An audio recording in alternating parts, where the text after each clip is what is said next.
आप सभी लोगों को जय श्री कृष्ण, राधे राधे।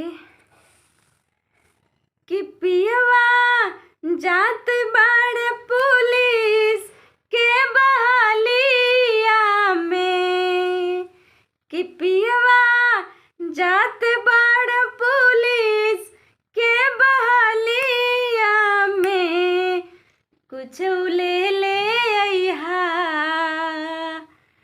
कुछ ले ले अइहा ललकी रुमालिया में, कुछ ले ले अइहा ललकी रुमालिया में।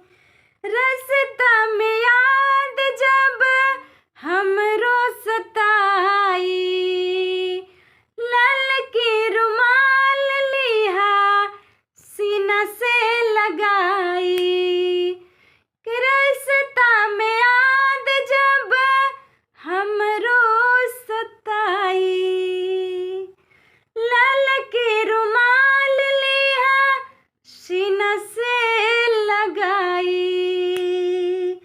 तरजऊ बहकी नाही पैबा ओह गलिया में, रजऊ बहकी नाही पैबा वह गलिया में, कुछ ले ले अइहा,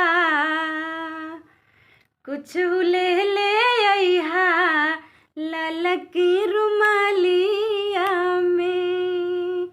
आप लोग कमेंट करके बताइएगा गीत कैसी है।